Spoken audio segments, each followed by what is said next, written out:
that brings me to Howard Stern and his interview of Kamala Harris, where he put the cards on the table about how he was feeling, in particular about her latest media tour, which did not include Saturday Night Live, but she was lampooned on it a little. A lampoon may be too strong, but she was mocked, as they usually do, just to Republicans. Take a listen.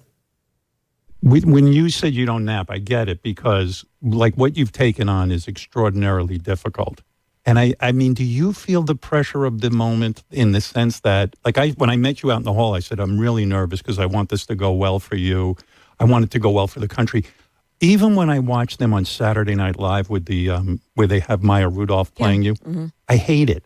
I don't want you being made fun of.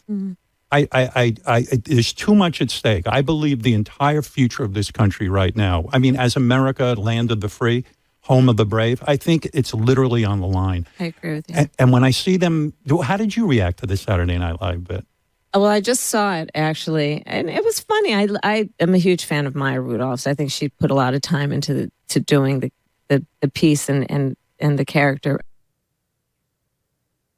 Okay, so I do think it's interesting. He's very scared. A lot of Democrats, I hear this from a lot of my Democrat friends. They're scared of Trump winning again. They're scared of Trump.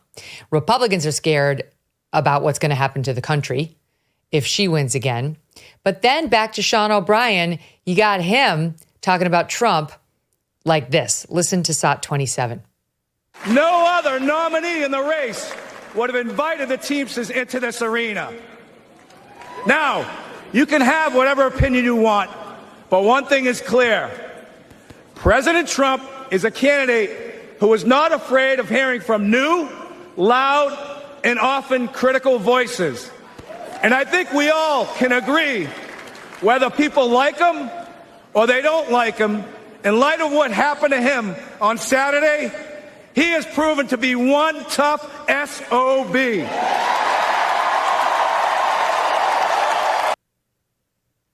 That was at the RNC. It's interesting to me, right? It's like Trump gets up after being shot with the fight, and you got the Teamsters Union president saying he's one tough SOB. And on the left, you have like real fear that she's being mocked on Saturday Night Live. Like, it's crazy, right? It's crazy, the split narratives. First of all, the portrayal of her on SNL is so flattering. It really turns my stomach. It's just it's such a pretense of making fun of her. All the jokes are flattering and nice. You know, they're so careful. It's so gross because it's such a contrast, Megyn, not only with how they portray Republicans, but now that Biden's off the ticket, right? Now that Biden is like the butt of their jokes, they can joke about him, right? Like he also now gets a very cruel, I found, portrayal, very nasty and mean. Like, don't talk that way about an old person. I don't know. I'm sorry. It's just, and they would never do it if he had. I mean, it shows to me that he no longer has power, right? They're not afraid of offending him. Because basically all of their portrayals of people who have power in their minds are incredibly flattering. Like the whole pretense that this is like taking on power is like, but the Howard Stern thing, I mean, my God, you know, this is maybe harsh, but people who say they're going to leave this country if Trump wins, people who say this country will no longer be this country if Trump wins, or if Kamala wins, leave, get out. We don't need you. We need Americans who are in love with this country and who will do anything for this country. And that doesn't mean leaving if you lose a free and fair election. You stick around and you fight for your country. And I am so disgusted by people using such extremist language. Yeah, you might not like what they do. Trump was in office for 4 years. The country was doing great. Everybody knows it. And they might not admit it, but they know it. Do you know, Megyn, in 2019, the bottom 25% of wage earners saw a 4.5% wage increase. You know, like that was the first time in 60 years. And meanwhile, the top 25% only saw a 2% wage increase, meaning Trump was the first president in 60 years to shrink the wealth gap. I thought leftists are supposed to care about that stuff. I thought they're supposed to care about the middle class. Wages went up. that wages went up for the lower middle class and taxes went down. I mean, it's a pretty good combo. And he managed to cut taxes for the people who are the job creators too, which makes them create more jobs. The reference you make to leaving the country was another piece of their discussion. Here it is, SOT 12. If he wins, God forbid, would you feel safe in this country? Would you stay in this country? Howard, I'm doing everything I can to make sure he does not win. Well, what if he does? How can you be safe? He's saying, "Oh, I'm just going to do whatever the hell I want. This time I know what I need to do." You know what? All of those former officials from national security, the over 200 Republicans who worked with both Presidents Bush, Mitt Romney, John McCain, who are endorsing me, the former Vice President Dick Cheney, who was voting for me along with his daughter Liz Cheney.